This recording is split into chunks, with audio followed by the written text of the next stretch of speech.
Hello, fellow songwriters, and welcome to the 26th episode of the How Songs Are Made podcast, where we talk to notable songwriters about their songwriting process. I am your host, Trey Xavier, and today we're going to be talking to my friend Andy GILLION about how he writes songs. Today's episode is sponsored by the amazing DistroKid, the best way to get your music on the internet, and their awesome Hyperfollow feature. Hyperfollow is a completely free and awesomely powerful promotional tool for anyone using DistroKid. It is the one-stop shop for all the links to streaming services and stores for your DistroKid release. This is the link that you give people when they ask where to hear your band. You know what I mean? They're like, oh, you're in a band? Where can I listen to you? I just want to feel... You're like, boom, Hyperfollow link. On Trudy. The minute that you finish uploading your release to DistroKid, you can start marketing it with this Hyperfollow feature. You can customize it to include your social media pages, and as soon as it goes live, your Hyperfollow page automatically updates to include all of these links. This is something that everyone should be using. If you don't use DistroKid already, you can get 7% off your first year with my special link in the description. And now, his new album, Arcade Metal, is out now. Please give a warm welcome to my buddy, Andy GILLION. Applause, Hello applause, there. applause, applause, How you doing? applause. I'm hitting the applause button. There it is. Wow, it actually worked on time. The canned applause. Look at that. Amazing. All right, dude, Incredible. how are you doing? What up? Yeah, I'm doing great. Thanks for having me on the show. Great to chat with you. It's been a while. Yeah, thank you for getting up. It's currently tomorrow a.m. in Australia. I don't know what time it is, but it's not good. It's the future is what it is. Yeah, I've woken up with a weird look at this thing on my head. I know that you're doing the podcast thing, but if you're watching on YouTube, it looks like I've been bitten by a spider in the sleep. I don't know what's going on, or like a one-fanged snake has just assaulted me in my sleep. I don't know what's happened there. A vampire desperately in need of dental work. Yeah. And has bad aim. Dental and optometry. Needs glasses. Long story short. Just Most remember likely. that you moved to Australia. You used to live in England. And they Yeah, don't I have made that that kind of choice. shit there. You did that intentionally. Yeah, and I almost regret it every time I go outside of the house. Even inside the house, it's pretty ropey out here, dude. I gotta say.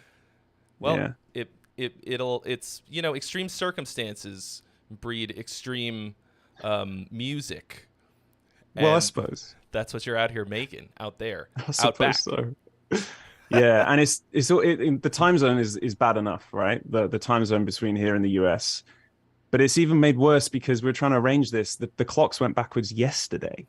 So it's even more. Yeah, I know, right? So I'm like, Oh, what no. days? I'm trying to post about. I'm like, is it the 4th? Is it the 3rd? We live in the future. I can't ever get my head around it, man. The math. It's deep maths. There's got to be an easy way, but there probably isn't. That's No. But you make it work, and you somehow, even with all of that, manage to record and put out a brand new album. It seems quick, but how long ago did your first solo album come out? Was it 2, 3 So that was 2019. Never After was my first solo album, not 2019. And I reckon that was around the last time I met you at NAMM. I mean, we've met at NAMM a few times and hung out at NAMM, but I think that was the last time before the world ended. It was January 2020 was the last time I saw you at NAMM. That was just as the world was ending. If you remember. Yes. It was the last proper NAMM. We had no idea how good we had it. What was that like this time at NAMM? It was like a library? It was a little weird, but it was fine. I still had a great time. It was a lot smaller, but it didn't really feel that much smaller. They kind of blocked off parts of it. I think I prefer it like a bit quieter, you know? Yeah, well, I go to Summer NAMM every year, and it was a bit closer to that. It was like much more chill and kind of laid back. Yeah. But I reckon, so Never After came out, I think it was November 2019, so just before I saw you for the last time ever, probably. Ever. Given the circumstances. And then, since then, I actually tallied up the amount of songs I've put out since then. It's something like 93 Holy tracks. Shit. yeah, like written and recorded and released. So in the last 2 years, I've got a new solo album, Arcade Metal, that's just come out. There was the Mors Principium Est album in 2020, that was 7. That was another 12 tracks. And then there were 2 whole video game soundtracks between then. So like lockdown for me was just like, okay, the world's ending. I'm just going to bury my head in Cubase and literally write music non-stop, which is it's just what I do anyway. But it was an excuse to get hyper fixated and hyper antisocial. And obviously lockdowns over in Australia, we couldn't go out for basically 2 years. So for me, that was in some ways a blessing. I didn't really realize the impact until afterwards on my mental health, I would say. Yeah. Real quick, Yeah. I just realized that I forgot to hit record in Pro Tools. I just did that now. Did you hit record in Cubase? Yeah, I'm rolling in Okay, Cubase, good. mate. I'm dumb. Let's start all over again. So, my guest, Andy. I'm just kidding. It's all recording in Zoom anyways, so it's probably fine. So, all of that, I mean, that's outrageous. So that includes things that you wrote for the band, things that you wrote for yourself, and things that you wrote for your, can we call it your day job, composing I guess you can. soundtracks? Thankfully, yeah. Thankfully now. I mean, yeah. that's an incredibly sick day job. Yeah. Very lucky. Super amazing. Let's really, there's only one question on this podcast. All the other questions are follow-ups. From this point forward, obviously, I just asked you several. What is your usual songwriting process like, and how does it differ from project to project now that you're doing it all these different things? Like, we're going to focus on your solo release, Arcade Metal, because that's the hot new shit. But I would like for you to contrast it with, for example, the video game soundtracks and the band that you used to be in. Yeah, well, I mean, look, the way I write music doesn't change that.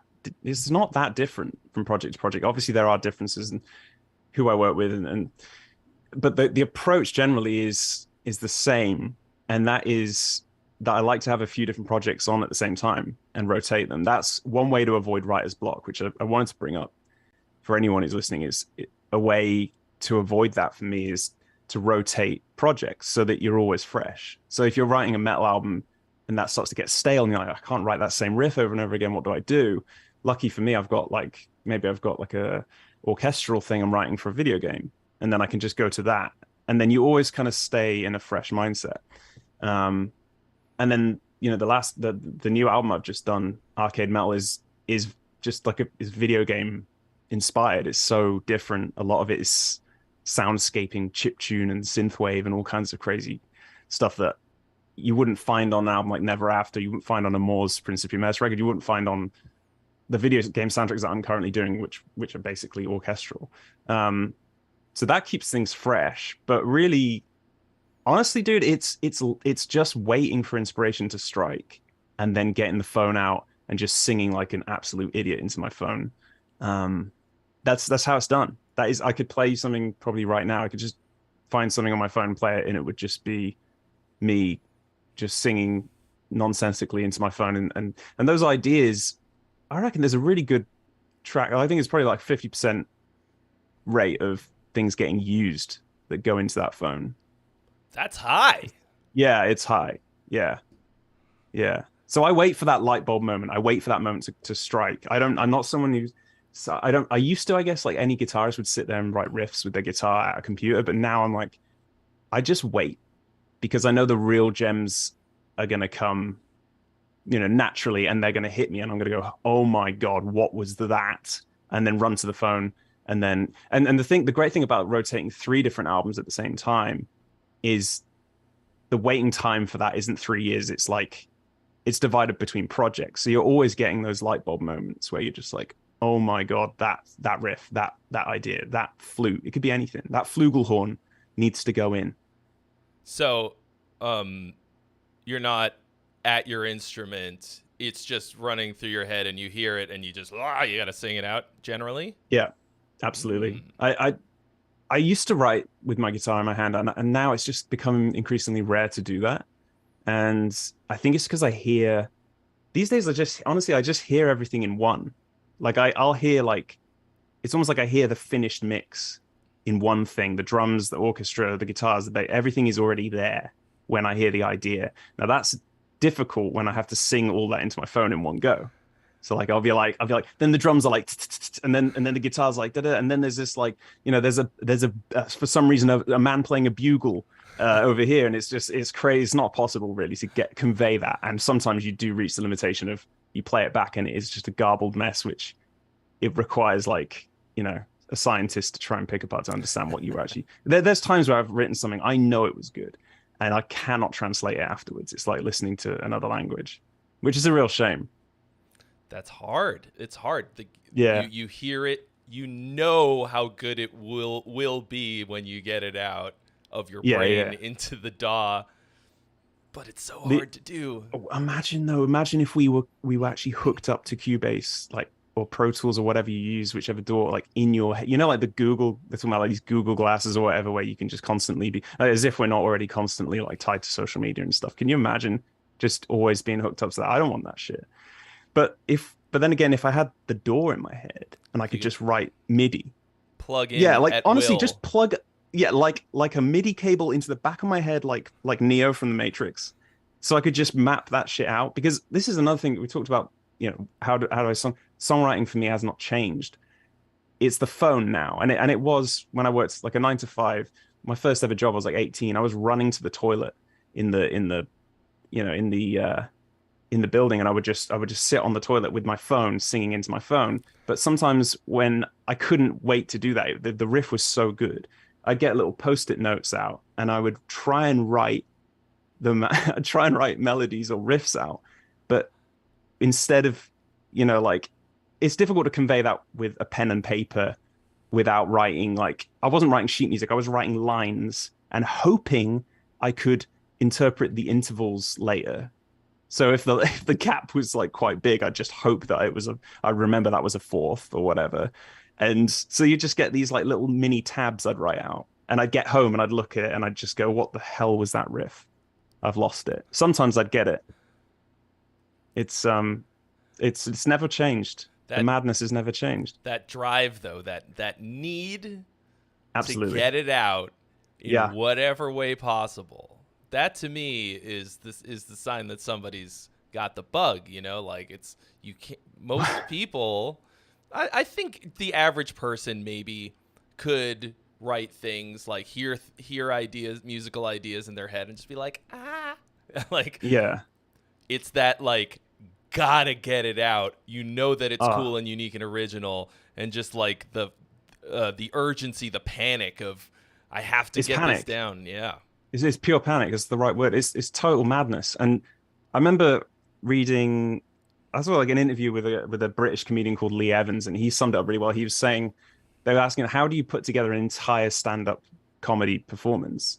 And he says, well, I wait a couple of years and I'll be at a restaurant with my family and I'll just suddenly write on a napkin a joke that comes to his mind. And that's how I work. I really work in that way, that I wait and I build up ideas, and I'll have a folder full of maybe 100 ideas, riffs, melodies, some half songs, some almost full songs.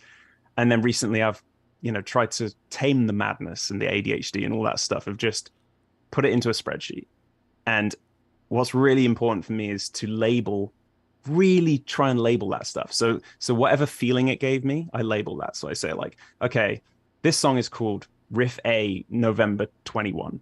Okay, I don't know what the hell that is. So then I'm going, okay, so it sounded like it was triplets, it was dark sounding, it was maybe evil sounding. And then I'll write the BPM. And the important thing with that is you might then have another idea that has the same BPM. You can tally them up and go, did they work together? Holy shit, they're in the same key. Oh my God, they sound like they're giving the same vibe. And then you never lose a great idea. You just never lose it. It's always there waiting to be used. And I can use ideas from 10 years ago. And I did that on the new album.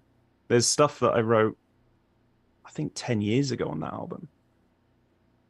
So Wild. recycling old stuff. Yeah, it's a thing. So once you've kind of gotten to that point, so you're capturing the inspiration in this way. You wait for it, like a little hunter in the bush. You you grab it, you catalog them. Now it's time to start putting them into a format that we can actually listen to. How do you go about the structuring, the layering? What's the next step? The very next step? Yeah, I mean, honestly, the way it works is just doing that, taking the phone, taking it to the computer, and then just trying to translate what the hell that was. So just my voice. It's like an impression of Jack Black when he's just going off on one of his tangents. Like the way he would sing it is exactly how I would sing it. And then once I've listened to that and I've had a good laugh about how ridiculous it is, I'll try and map it out. And I'll get a demo down. I get a pretty solid demo down. Maybe it's just one riff, maybe it's the whole thing. And then I save it and then I catalog it. And then if there's more to come, if there's a strong theme to that I can then build on, then that's the way I'll take it. Sometimes I'll just go, that's kind of it for now. I don't really have any more inspiration with that riff, and move on. And at some point in a year's time or so, I'll realize there's enough shit to start sculpting something out of it, you know? But I don't know, that's one sort of way I work. There's really a number of ways. I want to hear all of them. Yeah. Can I ask you to pull one up? Yeah, go on, let's do it. And play it for us. I gotta hear this because I have the same. Yeah, the same shit.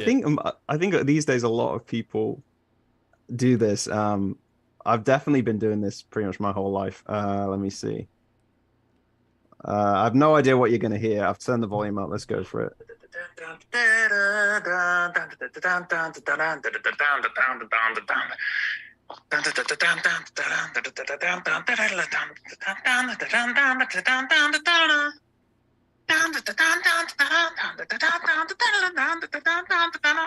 Okay. So nobody steal that, please. That one's copyright. Somebody with no fucking good ideas is over here right now trying to transcribe it right now. They're like, oh, wait. There's just no way. Even I can't transcribe that one. I don't know what the hell that was. I've taken making sure that I know where the one is. Like, I'll count myself in because otherwise I'm like, that seems cool. Where the fuck is the one? Where does it start? Yeah. It gets worse when you try and write in time, like odd time signatures, and you're trying to go super proggy, and then you listen back and you're like, yeah, but where was the kick? Where was the snare? Like, I have no idea what the hell that was. Yeah, it's hard. Sometimes it's difficult. But yeah, that's great. Thank you for doing that. I'm glad I didn't say anything. I'm glad something didn't come up on the audio there that I didn't want going out to the world. Remember to pick up diarrhea medicine when you get home. Exactly. Yeah, my girlfriend. I got your gonorrhea meds. Yeah, no, you don't need that. So that's what you were saying. There are other ways that you go about capturing the inspiration. Yeah, I mean, there's other ways. I think I've heard you talk about it before with like the whole thing of riff soup and trying to avoid just mountains of riffs and just, and I've been there. I've actually had some success writing in that way in the past, just riff after riff. But I think it works if you're in a specific very niche genre and you're trying to write a certain way where you can get away with kind of chopping and changing the same styles of riffs. But these days everything is much more theme driven for me. Like everything has to have a strong theme. If it's a song, it needs to sound like a song and be memorable and have some sort of iconic feeling to it.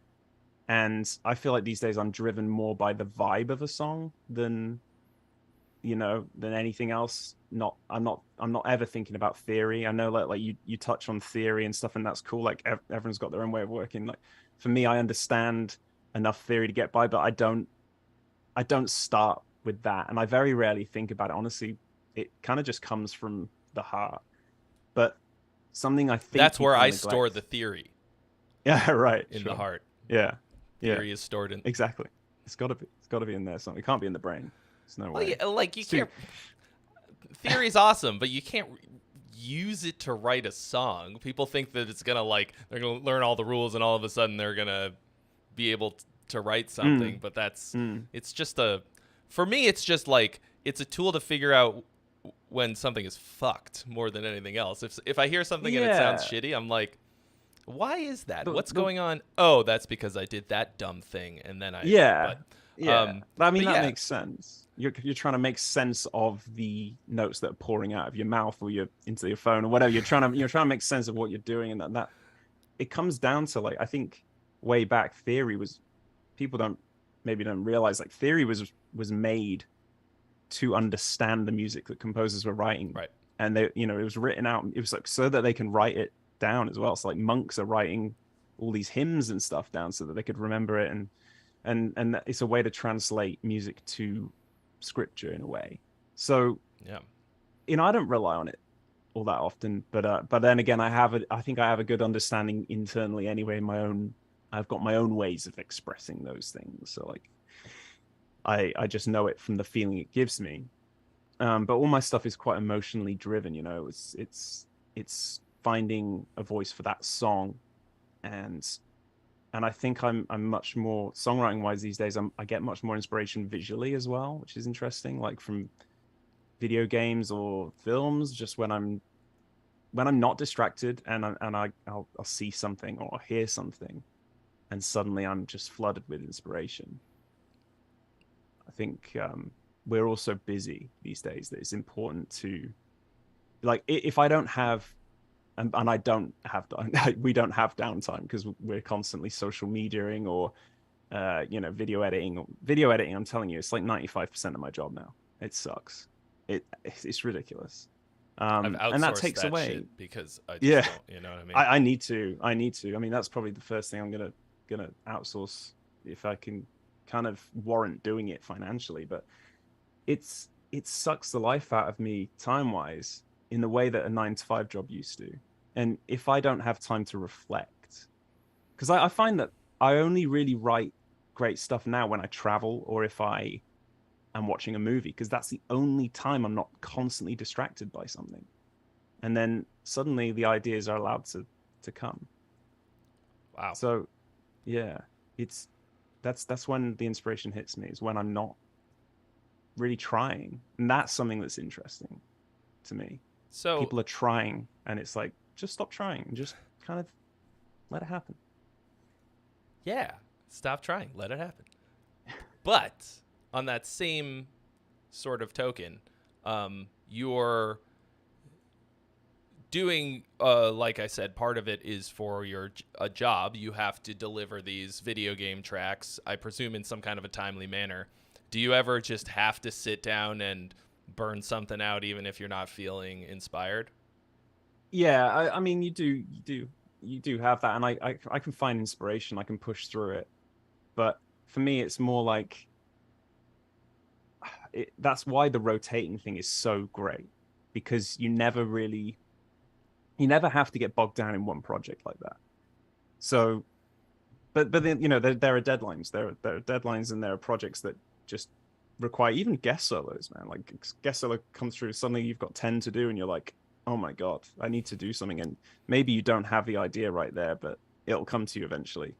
Um, yeah, I think different people work in different ways. I think I can do a bit of both. Like, I can sit there and grind something out, but I'd much rather put my heart and soul into it when I've got the inspiration. But I think the key thing with songwriting, again, that's maybe neglected, is purpose. It's just purpose. Like, why are you writing that? Like, why you can't just say, oh, I don't know how to write a song. It's like, well, why are you writing the song?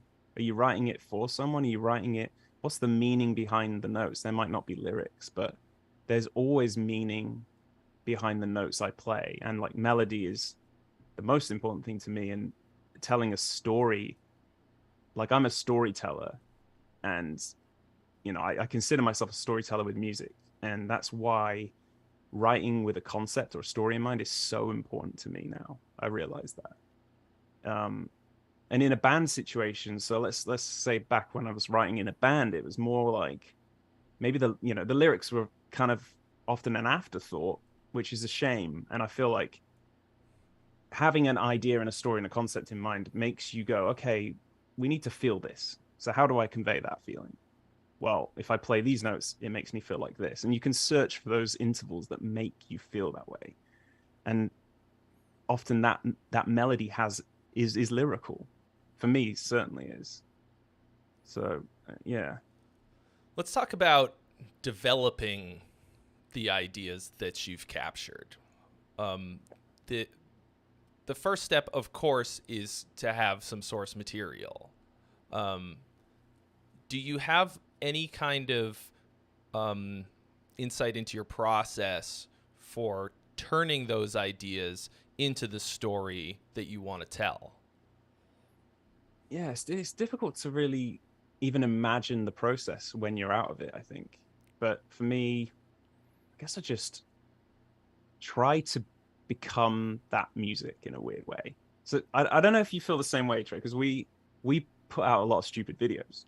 So like we are in a way we're actors. I do try. Yeah, I mean you're but like we're kind of, we have to be actors, and I feel like music in some way sometimes is acting for me.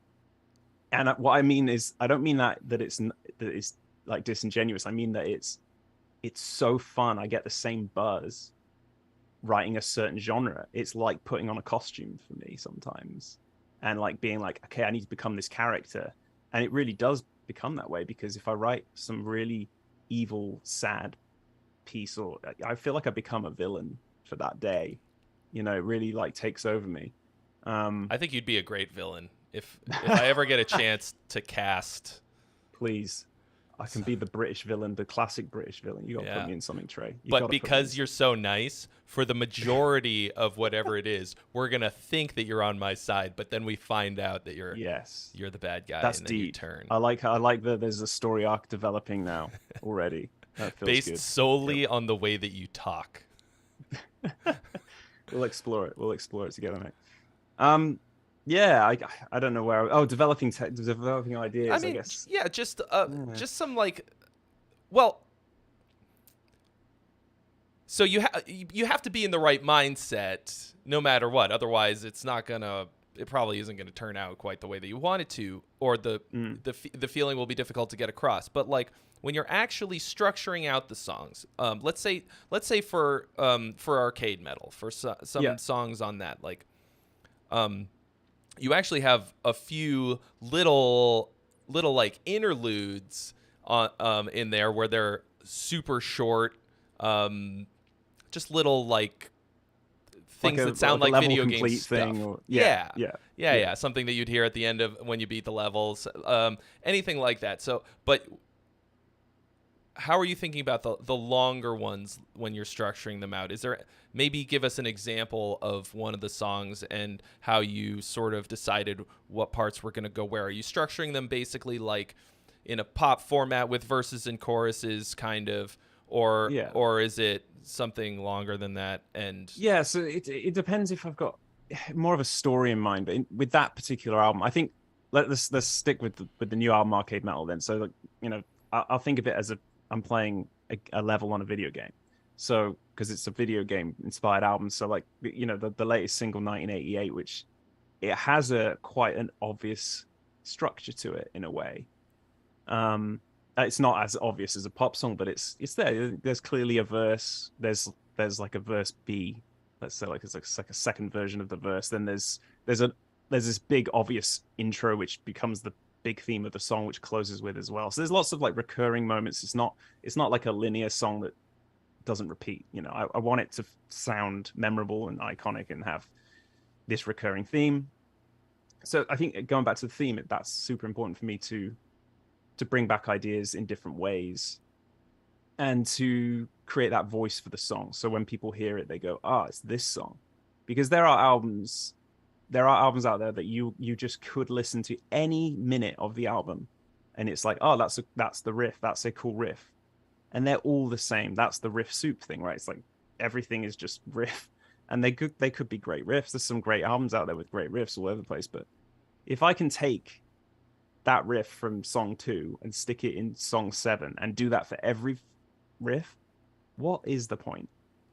By the end, what have you done? You've written 100 riffs in your bedroom, and great, but they don't tell that story, because that to me is like you open up a book to read a story and you just read individual sentences that go nowhere, or like you watch a show where it doesn't ever have a continuous story arc going on. I like to put together some flowing story. So yeah, I guess there's so many things going on. There's like, how do I make this conventionally like appropriate for like the conventional listener who wants that repeat of that verse and that chorus? And then there's, well, how do I excite it by not doing that? How do I subvert the norm and the expectation of it going to that? Let's throw in this crazy key change somewhere. Everything's got to flow. I think that's super important, and not lose energy. That's a really important thing with songwriting. I think is to maintain energy and then use those big stops when they're necessary to break out of that. But yeah, it's hard to say, it's hard to bottle and say this is how I do it in a way, because it just comes from the heart. It's like, what would I imagine that to sound like? You know, if I was listening, that's another good technique. Is imagine you're listening to another artist. So just pick your favorite band, try and write like them, and just imagine what would they do if you were hearing it. You're not the writer anymore, you're the listener, and you can actually write as the listener in a weird way. And it takes you out of that, oh god, it's all on me, and it puts you into more of an imagination zone, which is, imagination is everything for writing music. So first of all, that's a really good technique. That's a nugget right there. I clipped that. They're all coming out now. Yeah. Yeah. I've got you in the zone. So yeah, one thing that all the instrumental guitar players that I've had on, who are writing instrumental music, one thing they all have in common is that they're very melodically driven, and I think the reason for that is because to me that's what makes instrumental guitar music worth listening to. Like, well, yeah. As a guitar player, I'm very biased because I'll enjoy the sound of the guitar.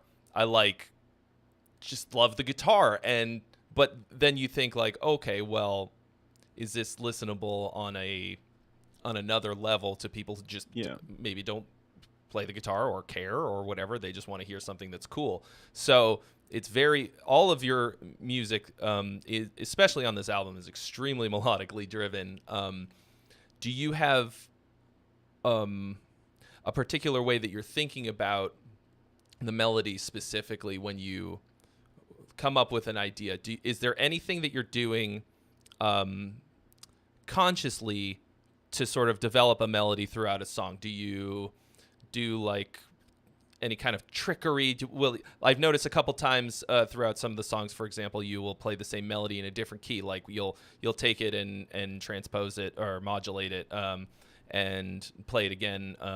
That's like one thing that I noticed. But is there anything else that you're doing that you're thinking about? Honestly, it's so difficult to say, and it's kind of stupid to come on a podcast that's about songwriting and not really. You're gonna try. Just try it. Just try. I know it's hard. Just shake me until I explain how I do it. Just keep talking, and I'm gonna keep asking you dumb questions. Yeah, no, it's great. It's great. I mean, I've got so much. Honestly, I could go on for hours on this. Good, we will. Yeah, well, let's do it. So when you say, I guess with melodies, everything I do is absolutely melody driven. I mean, that is the main thing for me. But then there is no melody without chords underneath it, because it's all about the relationship between the two. That's how you get a melody. Like a melody, you can think of it two ways, right? So melody, and this is another thing that, maybe not everyone realizes, is that a melody can tell a story in relationship to itself, right? So the intervals between the notes will have some kind of relationship, and that will tell a story. But if you put different set of chords underneath, you've then got another interval going on where you're really playing, the melody almost becomes an extension of the chord underneath it. Every time you press the next key of the melody, whatever chord's underneath it, it's being conveyed under that, like under the umbrella of that chord, right? Yeah. So the meaning changes completely. And so I like to have fun with that. I like to play the same melody again, because that's potentially the theme, or it's a catchy thing that people cling on to and remember, and then change the meaning of it. And I mean, like, literally change what it means to me by changing the chords underneath. So that's a cool thing to do. But the storytelling absolutely comes from that relationship between the chords and the melody. And just when I was a kid, I had a book and I had like this big notepad, and one day I just lost it, and I just went, this I have to crack music. I have to understand it. I had this like, it was like I'd just taken a bunch of shrooms, but I was like 10 years old and I hadn't done that. So I think I probably had like maybe a Red Bull or something. And I was like, guys, put the GoldenEye controllers down. I got some shit here I got to deal with. It's like 3 a.m. I get this notepad out and I write 1 equals. And then I write what that note, so C, what does that feel like? Okay, C sharp equals. And then I'm writing, as I play on the keyboard, I'm writing what those notes feel to me. But not just that, I'm trying to write the meaning. So I'm translating this to a new language in my head of my emotions, right? And not just of the note. So a note on its own doesn't make much sense, but the relationship. So, okay, so C to C sharp, that interval, what does that feel like? Feels eerie, feels dark, feels evil. Okay, next one. And I had a freaking language mapped out. And by the end of it, I'm just like led on my bed with like cans of Monster and Red Bull and shit all over me. And I'm just like, oh my God, I've done it. Like I've saw the devil, and I've now got this Bible of how to understand every interval. It's terrifying to me to think about how tall you would have been if you hadn't stunted your growth with all of those, because you're already 6'7" or whatever. No, I'm not. I'm 6'4" at a push. I'll tell you how tall I am. I'm exactly the same height as Ola Englund, because every time I bump into him, we have a height off. We have to take a photo. We're exactly the same size, and we both look humongous, like in photos compared to other people. But I'm not that tall. It's true, But I am still growing. But you, unfortunately. Oh no. I think so. I think I am. That's that's because you're in the future. That's it. Yeah. So you went a little nuts, and I lost it. Yeah. And discovered music theory basically on your own, without the help of you just like created a system of it's like one of those things with a bunch of different smiley faces and sad faces on it. It's like, how do you feel today? And you were, but you lined those up with intervals, kind of. It was exactly that. It was the psychoanalysis test of the 5 smileys, and I mean, that's a great way to put it. But what's weird is really elaborate emotions were coming, like complex adjectives were being used. It was like, oh, I feel whimsical. Note 5 to 6, a feeling of whimsy. Like just random stuff you'd never think that you could convey with music. And then there's like, okay. A D to a B flat. Oh, that makes me feel like somebody just stole my ladder. Like just weird, very specific emotions were coming out. It's almost like synesthesia to a degree. Do you get that? I definitely get that. I don't get it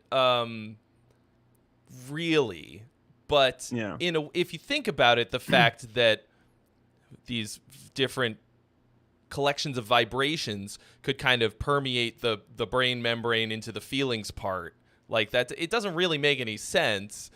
So in a way, it's just the enjoyment of music is kind of synesthesia in itself. Yeah, it is. But I definitely got it to a very strange degree of like, for me, it's colors and shapes and textures when I hear music. Wow. So like different melodies convey different colors, and the strum of the pick scrape I see that. Like I really see an image of everything in music. The sound of drums, and this is great for What does mixing. a pick scrape look like? Well, it's like thin lines. It's very it's just like my imagination draws it as I hear it. And there's like a guitar tone that sounds a bit spongy. I'll kind of see this porous image of a sponge. Like it's more texture than it's not actual sponge, right? Okay. But like you see what I'm saying? And that to me, in fact, the best way to say, Windows Media Player with the like swirly imagery when on like Windows 98 or whatever. It's like that in my head when I listen to music. And sometimes it can be super, super interesting when I mix a song, because I can actually see what I want the kick drum to sound like. And I'll be like, it's not like that yet. It doesn't look like it's got the squishy center yet. And I can go for the picture in my head and go like, I need to EQ this thing to make it squish. I need to have this polished top edge to it. I really cross over, and that's not just. I don't think it's just music either. I think I've got that with emotions. If I'm feeling bad, I see anger and stuff. It's really wild. I think it was down to the trip I had when I was 10 on the energy drinks. To be honest with you, that I crossed doesn't over. Crossed over, man. crossed over. I don't even think that's so wild of an idea. Have you heard Devin Townsend describe like he like took acid and like got tied up in a bunker? Like there was he What? like did this. I don't really remember exactly what he describes, but he literally like I think he took a bunch of acid and had somebody like tie him up so he wouldn't hurt himself or something, and Wow. he like was in a very dark room, and he just came out the other side with this like With an album. well with this he like you said he like opened a wormhole, he crossed over and like saw things a certain way, and now he is Devin Townsend. I don't know. I don't. And now he maybe is, it yeah. wasn't that, maybe it wasn't just that, but it was a that's huge so thing. interesting. But you know the relationship of music and feelings and the senses, the way that you interpret it, that's all very important to your personal musical expression, because you're chasing this certain thing. It has, like you're saying, it has to be a certain way. So so that's this like other layer that you're going at when you're writing this stuff, because so you capture these ideas. The ones that hit you probably look a certain way as well in your mind, and then all the way through the process, this is something that you're considering. Is that right? Yeah, absolutely. And I think it does drive the songwriting process a lot, because I can almost see the path of the song.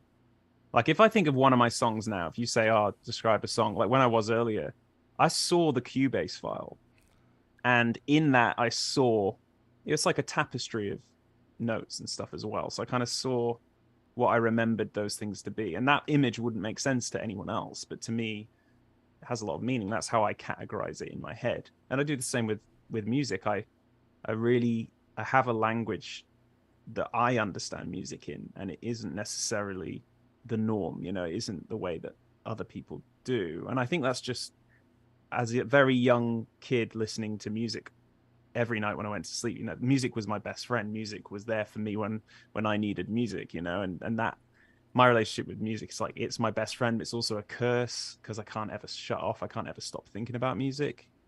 I am 24/7. Songs are in my head all the time. You're just describing your villain origin story that we're going to use.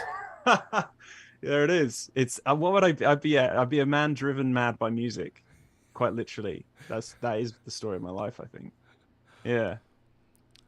But it's a blessing and a curse in a lot of ways. The creative life, you have to do it. That urge that we were talking about in the beginning that really drives people to create.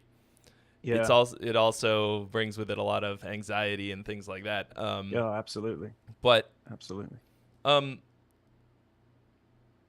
When you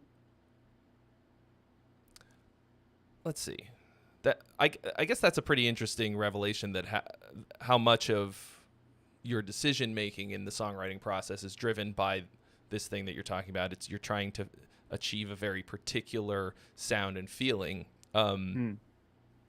Are there any other things that you're consciously thinking of when you're during any part of this, any part of the process, really? But I mean, it depends on the project. If with video game, because I score video games occasionally, and that is very literal, in the sense that someone might say, "There's a train station, so we need this to sound like a train station." Although on this project I did recently, Brimstone Brawlers, the guy was like, "This is the craziest pitch ever." It was like, "Okay, it's a train station, but there's chaos and there's people getting hit by trains and dying."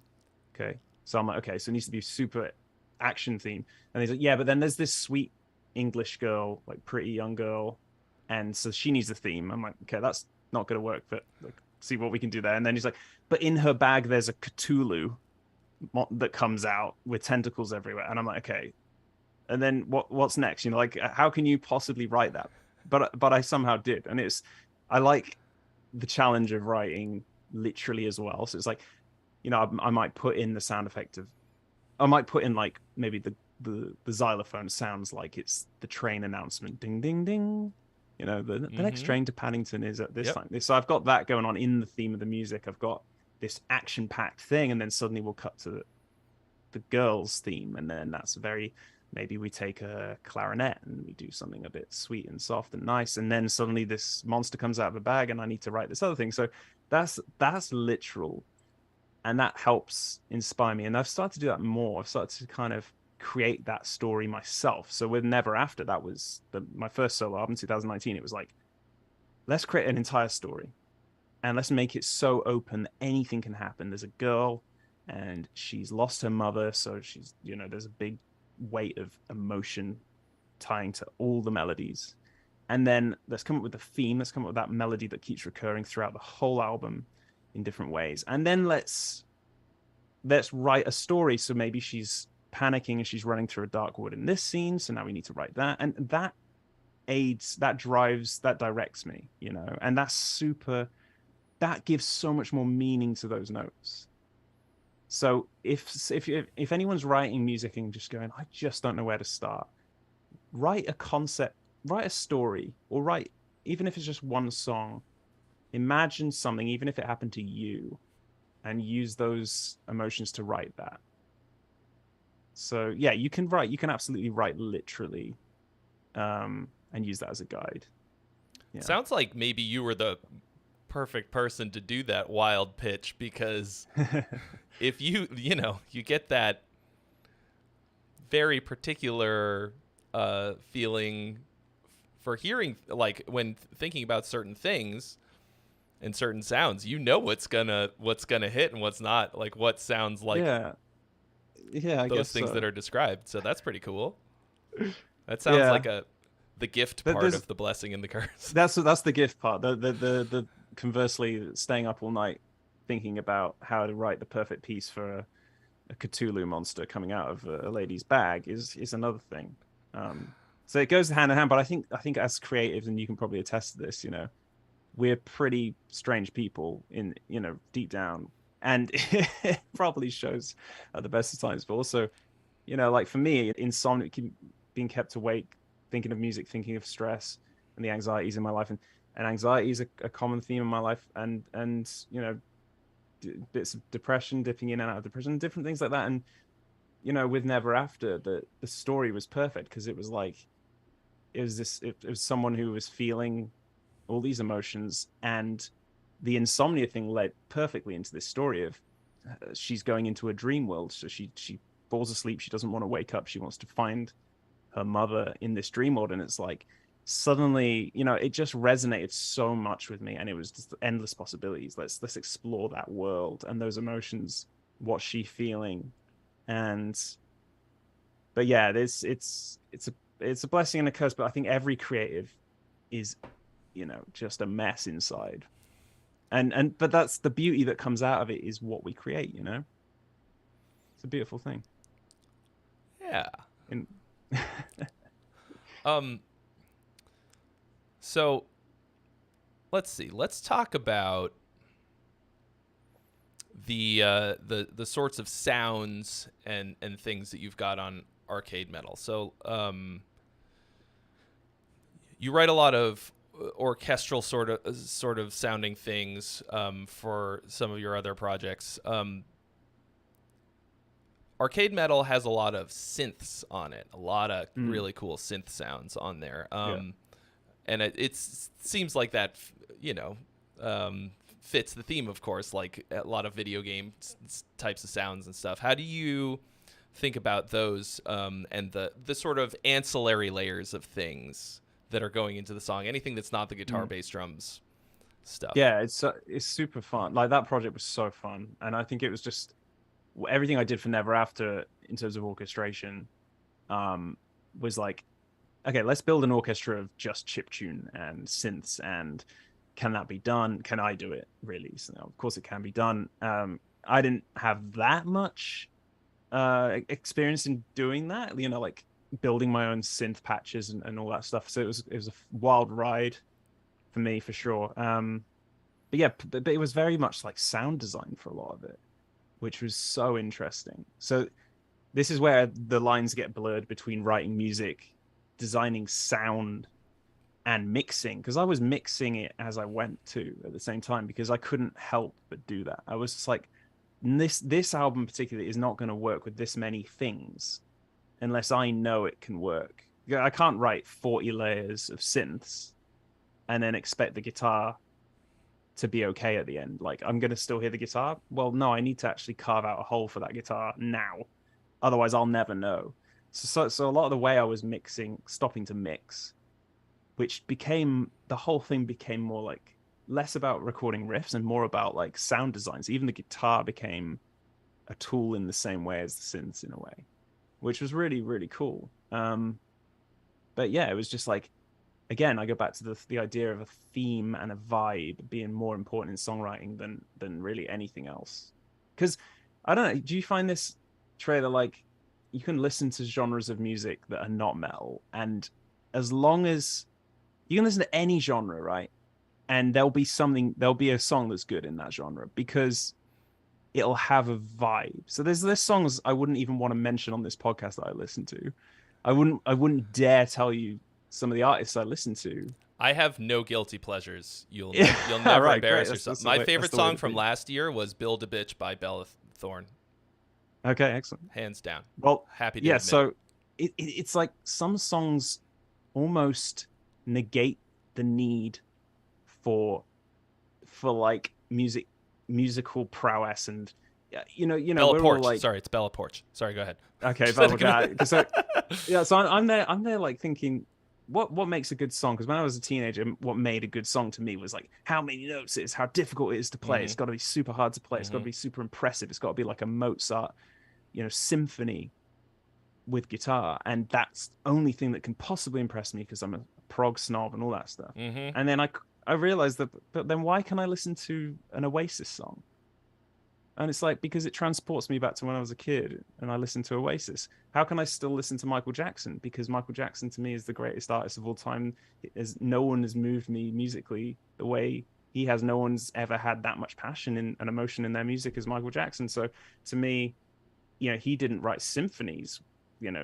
Some of his songs are very, very basic pop songs with just melody, but just the performance is so damn good that you're transported to another world. So you can say fuck. It's okay. Oh, sorry. I you can say okay. You can say fuck. Don't hesitate. Dude, I drop f-bombs like let it rip. Nobody else. There's a little e that goes next to the podcast when it goes out. Okay, just follow the feeling is the advice I give to people. And then with arcade metal, it was like that. It was like, well, I know the idea, I know the concept, I know the feeling I want to give, and every song also had its own little feeling. It was like, okay, well, let's have an underwater level. Let's have that level where you're underwater and you hate the fact you're in the water and everything's a bit slow, and you've got right this piece where it actually goes underwater and there's like a slow bit. Yeah, it's like sometimes you gotta let the narrative of a song drive it. Sometimes you just gotta let the vibe drive the writing process, and it's always the emotion though. Just always follow that emotion. For the chiptune sounds, what kinds of, where do you source those? What are you using for that? So many to mention, but I think we're both fans of Omnisphere. I think I've seen you use that before. Omnisphere 2 I've been using for like, since it came out. Absolutely. Yeah. Just amazing. Actually, the intro music for this podcast, I made it in like 20 minutes in Omnisphere. It was fucking incredible. It's so easy to use. It's stupid. Amazing. It's amazing. That thing is so good. So that has a whole library of retro. I think it's called like Retro Land, and there's just tons of, old chiptune stuff. I think that I actually ended up sampling a lot of things as well, like actually getting sounds from like very very close to old NES, SNES, and Mega Drive, Genesis, whatever. Commodore 64 sounds, all these different bleeps and bloops and stuff as well. there's just so many VSTs involved, to be honest with you, that I can't even remember what I was using in the end. But Omnisphere definitely played a big part. All right. Yeah. So, you have a lot of layers of that kind of stuff throughout the album, throughout the different songs. Some of them have very different flavors. Now I can't remember the dang name of the song. My favorite one on the album is it's called Tokyo something. Yeah, Tokyo Street Massacre. Tokyo Street Massacre. It's the Matt Heafy one, yeah. That one hits me real good. I don't know you've why, got the but gong. I really You've got like the it. gong behind you right now. Yeah, You can start the Didn't hit it once listening to your album. Wow. I didn't You missed the trick. But the vibe of that, obviously, like you've got those sort of different I hate using the word ethnic sounds because I know what you mean. That bugs me, but I don't really. So far, there hasn't been a better one. So anyway, but those, it sounds like, oh God, what is the game? Legend of the Mystical Ninja is the one that immediately stuck out to me because that was my favorite. With that kind of a vibe, are you using them primarily to double up some of the melodies? Do you use a lot of them as pads or as secondary melody things, that kind of stuff in that track in particular? Yeah, it's a bit of everything. Sometimes I'm like, okay, let's follow the melody here, and we'll drop the guitar out, and we'll take over with some bleep or bloop or some plonky little thing from Omnisphere. Sometimes I'll just go, we need an intro, and I think on that song it was the intro. I wanted it to just this gong to sound, and then I want it to be like, I think the patch is polypluckers or something like that. So it's like bum, bum, bum, bum, bum, bum, bum. And we're going for sort of an oriental vibe. So I wanted it to sound like you'd walked into, Shinjuku Station or something. I wanted it to sound and feel like just the bustle of Japan and just, and create all the maybe a little bit on the nose cliche ethnic sounds, but at the same time, you build that soundscape. I think that's the word I'd use for this album a lot, is soundscaping. You're really building. If you imagine it as like a movie set, you're like, we need that to be there. We need this old car to be here because that'll now look like it's a 1960s movie if that's the stage that you're trying to set. And a lot of the time that's it with music for me now, which I guess we're kind of evolving and deviating slightly from songwriting in that sense. You're actually really expanding it to the point of, let's not just write a song. Now it's almost because now you're coming in with a producer's head, and you're coming in and you're going, okay, let's produce the song. Let's put this gong sound in so that they're suddenly transported into Japan. Now let's have this at the start of that song, Tokyo Street Massacre. There's a sound of this like bizarre flute sound that just goes, and the pitch shifted down. That was completely inspired by Jean-Claude Van Damme movies, because every time there's a goddamn montage, that man has that flute sound playing behind him. I don't know what it is, but I found it, and it was a sound on a JV 1080 synth, which is like, I mean, that thing is amazing, right? And somewhere buried in the annals of that was this thing called, I think it was called Rei Shakuru or something, and that patch is like, I found it. I was like, oh my god, that sound wasn't Googleable, and I found it, and so suddenly we're in a Van Damme movie. It's just like vibes. I'm painting a picture with sounds as well as music. It's sound design because I'm painting a picture with sounds. Yeah.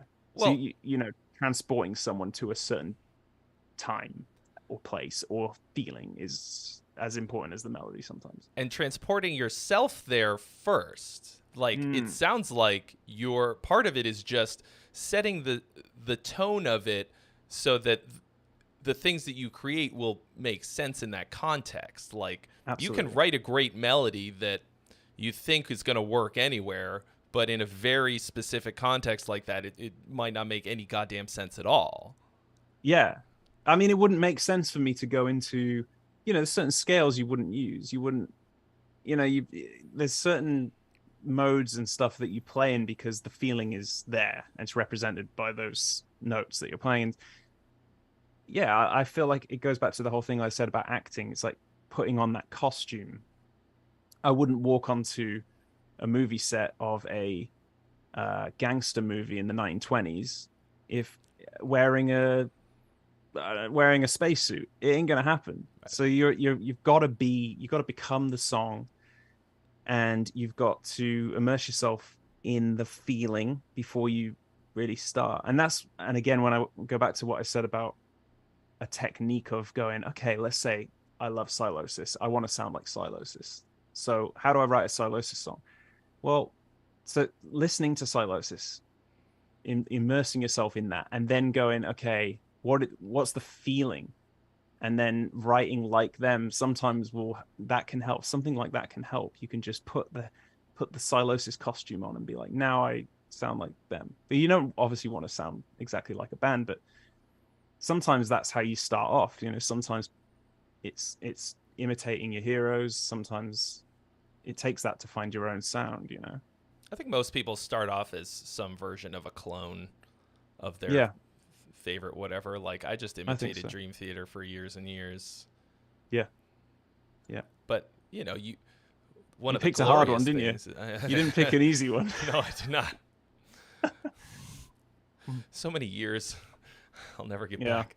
But no, you'll never get them back, mate. But what's great about being an individual, unique person is that you can never really be exactly like somebody else, and after a while, your personality sticks out more and more and more, and you become more unique. But this is the beauty of being a creative, like being a musician, is that you might start off being a clone of Dream Theater, but eventually you've taken on so many other things in your life.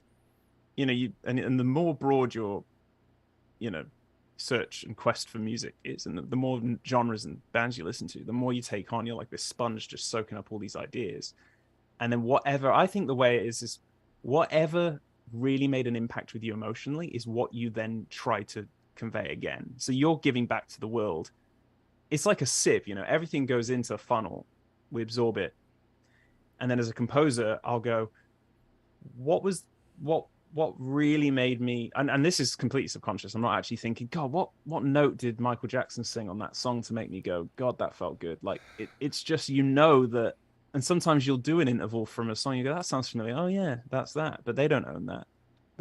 That gave me that feeling. I want to convey that same feeling. I'm going to put that here. And there's a lot of subconscious choices that happen with writing music, where you're really just like, you're funneling all the shit, and you're just getting the diamonds at the end, and then you're giving that back to the world and going, here you go. This is what I thought the best stuff I've heard in the last 10 years are. Here it is. And whether or not you put that together coherently and well is another thing. But I think that's beautiful, because that's your identity, and that's how I felt with Never After. I was writing music for other bands. That's kind of how I had bands when I was a kid. We were writing classic rock when we were like 10. We were doing gigs. Then I had like a metal band, which is like a Trivium clone, when I was 16. And then, I think we ended up supporting Sylosis and bands at the time in England that were not yet big. And then I joined a band called Shadow Law, and I had to adopt the style of Shadow Law. So some of my voice was heard, but I was also having to put the costume on to get into that style. And then obviously with joining Mors Principium Est, it was the same thing. It was like, that was so important to adopt the style of their music to become that. And then slowly evolve and let some of my personality show. But eventually you end up with what I am now, which is just a complete mess of ideas and different things. But the important thing is that I think naturally the good shit rises to the surface, thankfully, I think. Hopefully. Is there anything that you've been listening to lately that inspired a lot of that, like maybe during the process of writing the songs for this album, or anything like that? God, it's difficult, because all the things that inspired this latest album were just old school video games, really. I can't what are your think of anything favorites? modern. My favorite video games of all time obviously Sonic the Hedgehog 1 and 2 on the Genesis or Mega Drive, depending on where you live. Those were the best. Streets of Rage was the biggest influence. Streets of Rage 2, I think, was the best. Streets of Rage 1 and 2. And obviously I got to work with Yuzo Koshiro on this album, which he wrote the soundtracks to Streets of Rage games, which was, I basically, I sent him the vinyl and I wrote on it, this is basically for you. This album was written as a love letter to you, man. And I got to work with him. It was just unbelievable. Yeah, I think that was the biggest moment of what the fuck, in my whole musical life. It's just like, I'm here working with my absolute hero. Like, I thought that guy would be unreachable, untouchable, and I'm so grateful for the opportunity to work with him. We should talk about. I should actually quickly talk about Ocarina of Time. Okay. One of my favorite games of all time, because when I was thinking before this, I was thinking, God, what are my songwriting techniques? Because I can't just go on this podcast and just be like, I don't know, Trey. It just falls out of me, mate. I can't do that, right? So that'd be a I was nice thinking, short podcast. Well, yeah, maybe. So I was thinking, like, there's the Ocarina of Time method, right? Now I've only just coined that, but I'll elaborate. So in Ocarina of Time, it's a very clever soundtrack where you have an ocarina and you can play 3 notes and it activates a melody, which then does something in the game. And I can't remember how many, there might be 12 of these melodies, something like that. And they're all inspired by just 3 notes. And I think you've touched on this before, where limitation is often, it actually breeds creativity, helps you write. So sometimes I'll say to my girlfriend, right, it's Ocarina of Time. I've got no ideas. It's time for the Ocarina of Time method. Sing me any 3 notes. And sometimes it's just 2 notes. I'll just say, just sing anything. And she'll just go, la, la. And I'll go, done. Get the fuck out of my way, bitch. I need to get to the computer. And I've got this idea from 2 notes. And I'm just like, it's because my brain finished the rest. So I only needed to be prompted. Now, had I had to make that decision of those notes, I would have almost been in too much control of the situation. So, like, for me, it's like, let someone hand you the start of something and see what your brain does with it. And if no one understands the Ocarina of Time reference, so it's like, let's say you play on this composer had to create 12 different full melodies, and it was limited to the controller being only able to play a few different notes on the ocarina. So you'd play like da-na-na, and then suddenly that would activate the entire Zelda's lullaby. Da-na-na, da-da-da-da-da-da. Like it's genius. The whole thing's genius. Limit yourself sometimes. That's what I'm trying to say. I will never be able to disassociate those melodies from certain feelings, certain things, like yeah.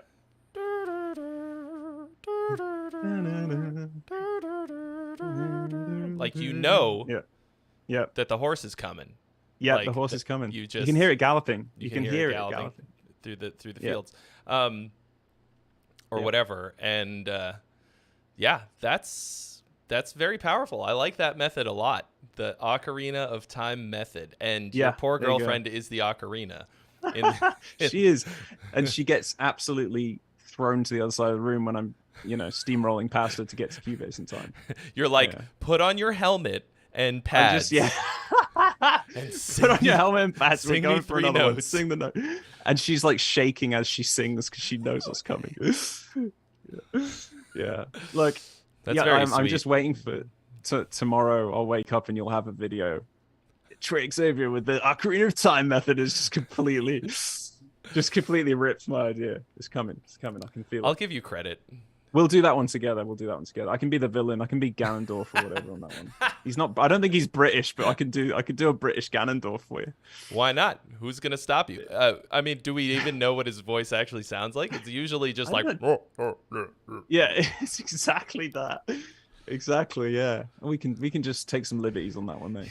You know the Mario movie with John Leguizamo and that shit, like how they just made what's his bucket the he's just like a person. You know, he's supposed to be a fucking dragon or whatever, and they made Bowser. Yeah, they they just made Bowser him a just bloke. a dude. Yeah. That'll be our version of Zelda. Yeah, absolutely. 100%. We've got to Holy do shit. it. We've absolutely got to do it. But don't you find that option paralysis thing is such a... Yes. It's because the thing is, these days it's so easy to write music in terms of the tools we have now. You know, do you really think that Stravinsky and Beethoven, do you think they had any way? Can you imagine the power that would be unlocked if you gave Mozart a door to work in? It would be unbelievable how quickly he could write a symphony. It would be actually like it would be like drugging an athlete. It would be like giving steroids to a body. It would be insane. I want to see it. Honestly, that when people say to me, I'm not going to claim that I've ever thought of this until now because this has just come to me. But if I had a time machine, you know, and they're like, what would you do? I'd go and shoot Hitler. No, mate. I'd go back and give Cubase to Mozart, and I just crack a can of beer and watch the madness unfold, because that would just be insane. The opportunities there. But then you have the problem of people just, and I've got friends like this, people suffer from this. They just can't get started. And this, I know that this is something you've started to deal with, you know, with what you do in your videos and stuff. And it's like, I don't know if that's something you suffer from personally as well, but some people 100%, dude. That's why I made that video. A lot of my videos are things that I'm trying to tell myself that I need to hear. But the option paralysis of 2022, when you have so much stuff, such incredibly powerful tools at your fingertips for incredibly cheap or free, is just we have no context for it, because this is what basically we've grown up in to an extent, like, or at least it's been sort of drip fed to us over the past few years, so we don't think it's that big of a deal. But it is it does have a lot of drawbacks, because then it's like, I can do anything. Oh shit, what do I want to do? What do I know. To me, like, the thing you said about purpose, having a purpose when you're writing is paramount. Like, it's very hard for me to get going if I don't have a reason for writing a thing. Like, I'll get the idea down as it occurs to me, like you're saying. If the inspiration hits, I capture it no matter what. But when it's time to make a thing, start to finish, to create a thing, if I don't have a reason, I can't make decisions. No. Well, how could you? Yeah. You don't have a direction. You know, it's like, it's just walking aimlessly. Yeah, I could go left, I guess, and that's what, to me, removes a lot of the meaning from piece of music, is when people just go, yeah, then we just do the riff again, or like, yeah, the chorus comes back twice and then it's just done. You know what I love these days is outros. What the hell happened to outros, man? they fucking went. Nobody does good outros anymore. And I was like, I need to bring that shit back. And like, I've been working on Never After 2, and I've been just going like, do you know what? Every song just has this banging outro. Because like, how sick are you when you get to the end of a song and you're just like, and then you hear the chorus get teased. Like, I know it's coming. There it is. There's the chorus. And it's like, I'm just going to turn that off, because I know what the next minute's going to be. I'm done. So like, now I'm like, let's give them a treat at the end that says thank you for listening, and just like, I like that. Chuck this epic chorus to wind it up. I think that's such a cool thing to do. Make things a bit more special, because I think everyone got bogged down, especially around about 2005. Every metal band was just so formulated. Like, it's, apart from maybe Opeth, everyone else was just, especially the metalcore. I think metalcore was the biggest offender for that. The singy chorus, screamy verse thing, and it just was like, I loved it at the time. I love some of that stuff, but man. Well, we hadn't really heard that before. It didn't really, I guess like good cop, bad cop thing didn't really exist before then. And it was to me, it was such a cool contrast. I really loved it. Yeah. I've never heard of it called good cop, bad cop. That's brilliant, actually, when I think about that. I can't take credit for it, but I like that a lot. And it made me think of Linkin Park as well with that. They did the same thing, the rap, then the singing. That was obviously the new metal thing that came in. Yeah. Yeah, but it did kind of become a formula, and then, of course, on the other end, you had like the worst riff salad bands, and they were like, yeah. they were like the same shit. I mean, probably the age that we were, we just we didn't fucking know, and it was just like, fuck yeah. Why would something repeat? Like Job for a Cowboy or whatever. Like just like completely through composed riff salad nothingness. But have I been saying the wrong? cool. Have I been saying riff soup, and you've been saying salad? Yeah, but it's the same shit. It's the same idea. I don't know. I feel like salad is before it gets to the soup stage. So like salad is there's many different riffs, and that's like, oh, it's a bit it's like a bit garbled up, and no one's know. The soup is where it's gone through the filtration system where it's just the whole album could just be one riff. Not, you can't pick the tomato out from the lettuce. It's just soup. That's the advanced worse version of riff salad. So when the waiter comes up, is like, super salad, mate. It's the final form of riff salad. It's just this hot mess. And I'm not going to name the albums, but I can think of a few where you're just like, I don't know what song I'm on. I don't know what song this is. I just know that that's a riff. The worst version of that I ever heard, I don't think the band even exists anymore, but this band Archangel. Even I've played a show with them once, actually. Are you sure it's the same Archangel? There's got to be a fucking 100 metal bands called Archangel, but maybe they had like really sick riffs. Yeah. Or the really sick sounding riffs. The production was really awesome. It was super heavy and brutal, and I remember being like, all of these songs are exactly the fucking same shit. Just like couldn't tell you a single song. Any riff could be any other riff, and that sucks. Yeah, you need a theme. You need. The thing is, an album can have a theme, and sometimes, and a concept. So like, Never After sounds like an album. It sounds like a piece of music. And I think that's the key. That's if you can make a collection of works that's like, that's an album. It was clearly recorded at the same time, the same era, the same vibe, sound, everything.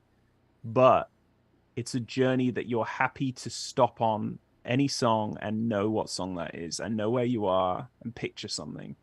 That's the goal for me. I think have a strong identity for every song, but also have a collective piece of work to sort of be like, this was where I was in this point in my life, and here's Arcade Metal. What was I thinking? I don't know, but here it is. But I've another thing's come to my mind just while we were talking then, and now because ADHD's just kicked it out of my mind again, just as I was about to say it. So that's annoying. That happens a lot. Does that happen to you? Does it ever not happen to me? Yeah, fair. Oh man, it's just terrible. I had something. Oh, here it is. Okay, it's back. It's back. I got a quick philosophical one for you. Music philosophy. Well, it's not even philosophy really, but it's just, we were talking about the bad cop, good cop thing. There was a very strong era. You can point the finger at the new metal and the metalcore kind of thing, and that was a huge movement, right? That everyone was emulating. What has happened since that? I guess gent was possibly one of the big movements since, right, in metal. And what I wanted to ask you is, what do you think is obviously impossible because you do it, but what's next? Is there anything else that can come? What is to come? Is it crazy flugelhorn solos in every song? What's the next trend? Well, if I had my way, I mean, I'm on a mission, right? Yeah. Like, all right. My whole platform is writing better songs, and that's pretty vague. But in metal, I think the sort of the riff centric way of writing, I think, is I think that's bad. I don't like it. I don't know. Like, a lot of people come on and they start with riffs, and that's fucking awesome. I do the same thing, but like, I think actually almost the opposite of progressive metal, like, is the next thing. I hope is the next thing, where it's, hang on. So like, you've grown up emulating Dream Theater, and now you're trying to bring forth a new era of anti-prog.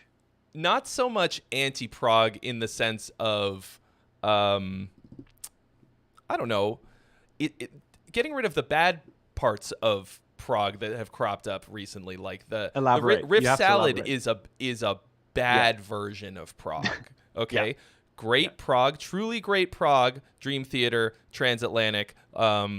Yes, like the really great prog bands did not have this problem. The stuff that the way that they write songs is not random collections of ideas. But I think that people who grew up listening to that stuff and didn't really get it are like, it's all about weird time signature changes and shifts and tempo changes. And like, no, they're taking a theme, an idea, and they're working it through the kitchen sink, but it's still very compositionally cohesive and with memorable parts, and it's not a mess. It's just a because longer it was driven form. This is the reason is that they've started with an idea and they've evolved it, they've expanded it to become proggy, whereas someone else who comes in and just hears the prog, they go, okay, well, I'm going to do that too. I can write in 11/8 and I can write all these crazy stuff. It's like, but that's the part that it goes into, like that's not where you start. You don't go, how can I make the craziest riff? And I think the craziest line section. And I think a lot of what I hear these days, and I get submitted between like 25 and 50 songs a week of amateur compositions. And now that the songwriting contest is back on, even more, like at least double that. So what I hear as a trend is disconcerting. I'm anti-bad prog. I think what you have to do is bring it back to the number one, like we're saying, the actual concept, the motif, the idea, a good musical idea, and developing it, and then on this sort of the opposite end of the spectrum problem is that a lot of these bands that are sort of leaning a bit more active rock, but like the heavy charts, all these fucking songs are completely interchangeable. Like any of these bands that are putting these songs out could have been by any other band. So having really solid, well-written, catchy songs, but a very, very, very strong identity stylistically. When you hear Slipknot, it sounds like Slipknot. Yeah. Like they could play Fool on a Hill and it would sound like Slipknot, you know what I mean? Like totally. So totally. That's when to you know me you've the got next something. Yeah. I can only tell you what I want the next thing to be. Sure. Is like pushing those boundaries of very formulaic songwriting, but without it turning into a salad, and having just the strongest possible, most unique identity that is different, which is very hard to do because it seems like successful bands right now all sound the same, and bands that are super weird just like can't put a fucking song together. So I don't know. That's a long answer and very self-serving because I know what I want and I know what I'm pushing for and what I'm trying to be. But yeah, no, I get it. I think it's quite sensible, really, to think like that, because you can't. For me, I get bored of music quite easily, so I do like the other end of the spectrum where it's just crazy at times. But I feel like you're not gonna be able to build a fan base if your music isn't coherent and isn't in some way structured to a degree, right? I think it needs to have some form of like a way to identify it and to feel connected to it. And I feel like you lose some of that when you don't. It's difficult to form your own sound if you're just going crazy all the time. But then on the flip side, like you said, you got to have a balance, because of the other side of the spectrum, you've just got the problem of A B, C A, whatever. And suddenly it's like, okay, that's like so boring and dull. And I know that chorus is coming at the end and I'm done with it and I want to skip the song. So yeah, there's definitely a balance to it. Yeah. But I don't know. It's a journey. It's an independent journey for everyone. Everyone's doing their own thing. There's no right or wrong answers. I kind of Yeah, wish more people would be doing their own thing. Like, there's a lot to be learned from so many different places, but it's tough to avoid being formulaic in order to be successful. I don't know. I think there's a lot of small twists on the formula that will make it different enough that it's interesting. Like, even just the thing that you said, like, what happened to big outros? Like, like Layla. Yeah. Like, I kind of feel like it's such a fucking left turn. But mainly the idea that could be such a huge hit. Same with Freebird, right? Like, the fact that it could be such a huge hit at this long song length. How about Bohemian Rhapsody while we're at it? Yeah, Bohemian Rhapsody.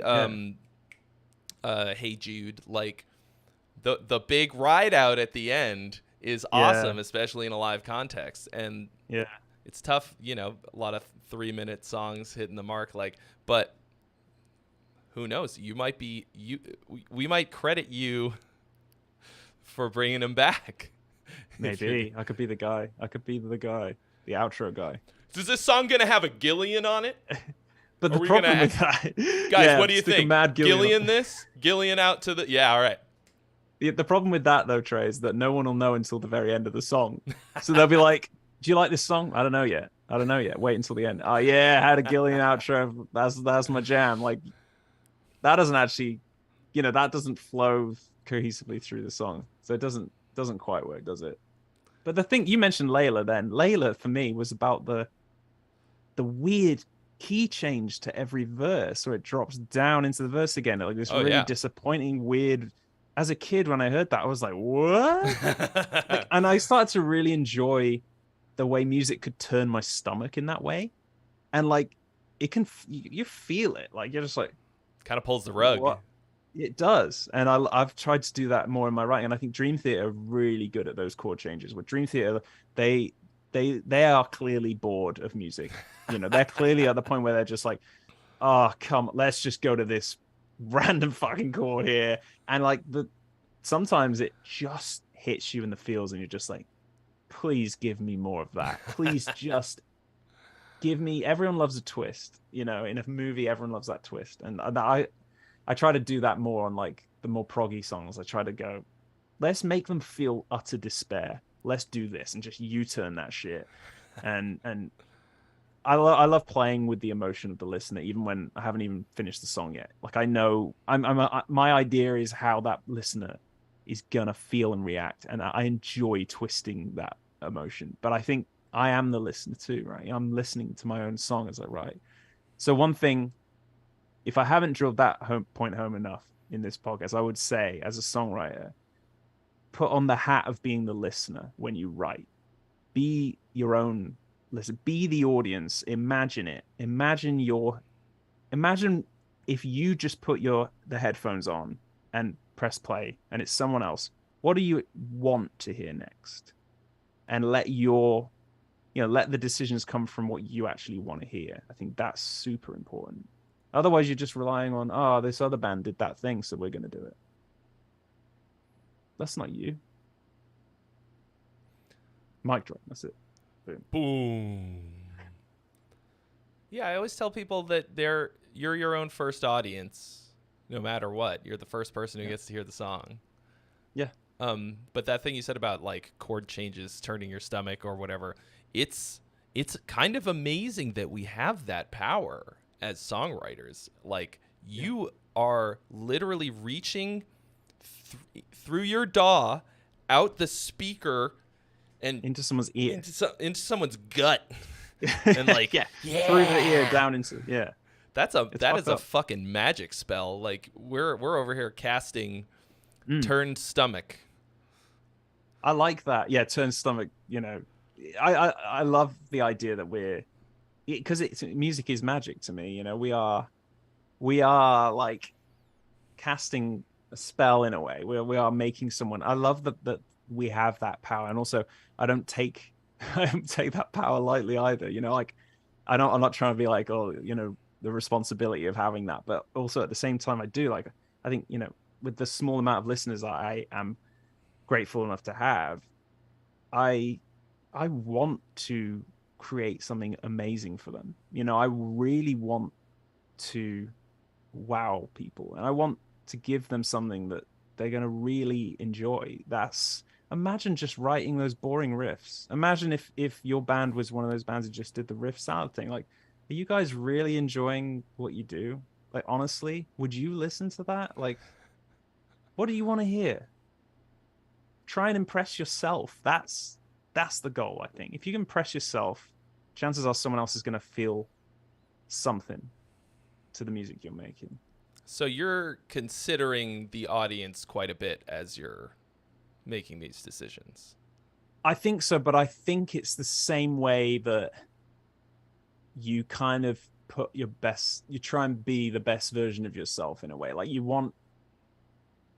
it's so difficult to explain. But I guess I'm trying to absolutely knock the song out of the park. It's not like, then I strum this chord and there's some lyrics there. We'll put that out and we'll make some money on Spotify. Like, it's more like so much care goes into the music I make. So much intention, I think, is an important thing. Like, it's never like, some people, I've had comments on YouTube where someone was like, "Oh, I noticed you went to the seventh note on this thing. Did you actually mean to do that? I think it might." Someone said that when you repeated it, it was a little bit different. Did you really mean to do that? I think you might have made a mistake. I'm like, you're seriously gonna ask me if I intended to write that note? Do you realize how much time I spend making music? Of course it's intentional. Everything is so precisely knitted together. So it's hyper fixated. It's scrutinized to the finest degree. Like, everything I do with music, it's such a blessing to be proud of something that you put that much effort into. I think that's so much more important than just writing riffs and cobbling together that way. Like, just take more pride in what you're doing and not and try to impress yourself first, and then imagine the others listening. And I like that in the importance of intention when you're doing these things. No matter what, the listener is gonna pick up what you're putting down, or they're not. But if you don't put it out there with extreme intention, there's no chance that they're gonna get it. No. And also believe in it. Believe in the message you're putting across with music. So, like, don't be like, maybe we'll do this thing. Be like, then this thing goes there, and it's because I want to feel like this, and this is my story, and in my story this terrible thing happens here, and this amazing thing happens here, and then we feel brilliant at the end. And so I've just noticed in the chat, because obviously we're doing this live on YouTube as well as the podcast, someone's put very good point. Makes you more objective about your own stuff, and that's really interesting, because, like I said earlier, you're more objective. It's hard when you're in on it. You're like, we're on the inside making this, so we can't necessarily make decisions as a listener. We're kind of making decisions as the writer, and if you take yourself out of that, you'll get a different perspective. Pull yourself out of the writing process and look back in on it as a listener and go, if I picked up this, put this on, God, I'm showing my age, because I'm like, if I put this on my iPod, I don't know if anyone uses an iPod anymore, but if you did, what would you think? And then suddenly you have totally different ears. You're listening with a totally different mindset, and you're now able to have a clearer perspective on what you're making. Speaking of objective ears, do you ever work with an outside producer or ask other people's opinion of your stuff as you're working on it? Do you have a sounding board of any kind? Yeah, that's such an interesting one for me, because I think these days I'm enjoying the freedom of working on my own. And I think I have made the mistake in the past of losing my way because I've asked opinions of friends. And, like, sometimes it's great to get opinions of friends I've got a lot of my friends are really great musicians. I mean, really good composers, and I'm quite blessed to know a lot of people who are just fantastic at what they do. But there's been times where I've just like a drunken night at my place, and like my friend stumbles in the room, and I'm like, "Oh, dude, I got to show you this riff I made. I got to show you this." And I remember with Never After, I was showing "Becoming the Nightmare," one of the first songs in the album, and it's a crazy song. It takes you on a real journey of winds, and it goes to different places. And my mate was sat there with a beer, and he just went, "You know what, Andy? Sounds like two different songs." And I just was like, my head was in my hands, and I was just like, really? And he was like, "Yeah, it's sad here, and then it's happy here. It don't work." And I took it on board. I took it on board in my naivety. I was like, "Oh, maybe he's right," you know. And suddenly that poisoned me against my own song. I was like, "Shit, I think he's right." And I almost did a U-turn on a song that ended up being, you know, one of the best compositions I've ever made. The idea that it takes you on that journey of despair and then jubilation, and there's a real the sweeps at the start of the song are evil and you know, it's very much like anxious sounding, and then those almost the exact same sweeps with different chords underneath, and they change the modulations to fit the chords. Suddenly you can create that same theme but with triumph because of the journey this girl's been on in the story. That was a piece of, like, for me, that was like the best piece of storytelling I've ever done in music. And this single interaction with my idiot mate drinking a beer almost destroyed that. So actually, I try not to. I think at different stages in your compositional career or journey, you can have different ways of working. For me, at this stage, I just need to trust my gut. I just need to trust myself. You know, I really do. Because the moment somebody goes, "It's good, but I don't know, maybe that you could repeat that thing." What what do I do now? I'm second guessing the riff. I'm thinking, did I do this wrong? No confidence in what I'm doing anymore. Just, you got to have confidence in what you're doing. That's just my perspective anyway. Yeah. I think So I don't work with a producer. I pretty much do all that stuff myself. Yeah. Yeah, I mean, everybody works. Some people need a lot of goalkeeping to keep them from doing stupid shit. Yeah. I get that. And certain, I don't know, just cool, whatever, like a little bit at the last 10%. Some people lose confidence and lose the plot a bit. I'm a little 50-50, I think. I can take it pretty hard. I can take criticism or implied criticism pretty badly. Yeah, I think so I have too. to sort of like it has to be somebody whose opinion I really trust, and I think that I have to think that their intention is good, and it's very hard to find the right person. Like you're saying, your buddy, your mom, your girlfriend, whatever, like, not always the best. Those are usually the people that you show stuff to because they're the people that you know and the people that you want. Like, I don't know, they're usually the only opinions that you can get, your friends and your family. And like, do they have any idea? But it's because it's not based on the same thing that we're basing our opinion on. Right. They've not gone on the journey we've gone on, so it's quite difficult for them to understand every time. And yeah, if you play something to your mum, it's just like, interestingly enough, my mum loves the Never After album. She listens to it and she's like, but she said to me, "Andy, I think I've got one point," and here it comes, like, you know, it's too heavy or something. She was like, "I really like those bits where it just goes crazy. You should do more of that." I'm just like, I love the idea of my mum listening to that and just being like, "Yeah, we need more blast beats." Like, where are the blast beats, Andy? You know, come on. Step up. That's yeah, I love that. Amazing. But yeah, some people you can't trust. Some people, and I really don't want to poo-poo the idea of working with a producer. Like, a lot of people work producing. That's totally fine. That's cool.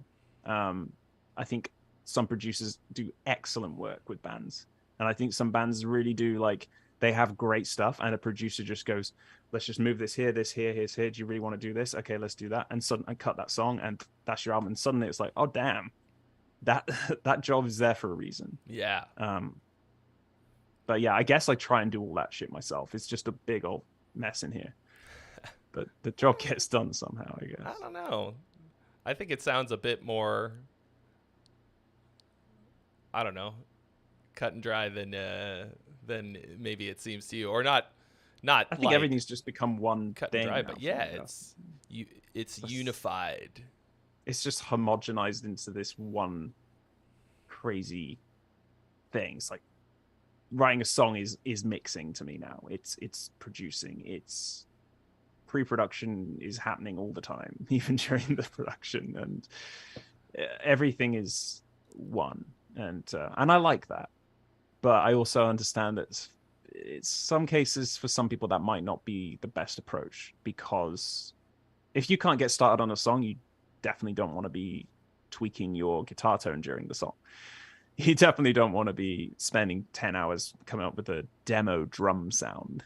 Just use the freaking MIDI and get on with it, you know? Just use the preset, call it a day. Yeah, exactly. Right? Yeah. Well, I think that this is a good point to ask what you've got coming up. You just did a tour. The album is out. There's a link in the description where folks at home can listen to Arcade Metal. And what's next for Andy Gillion? That's a great question.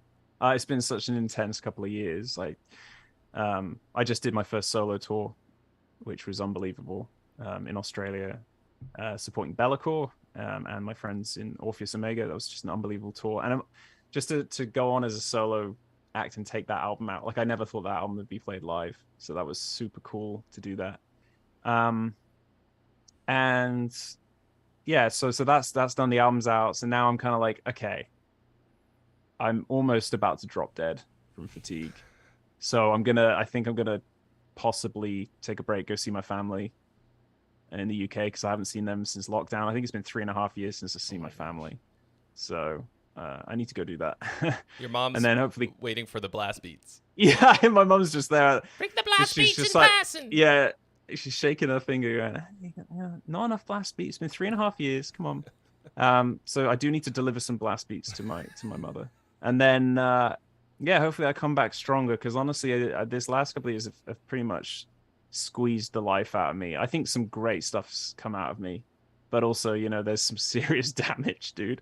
Like, there's some serious PTSD that's been boiling up under the surface. So like, I feel like time to take a couple of weeks and see family, then get back. And then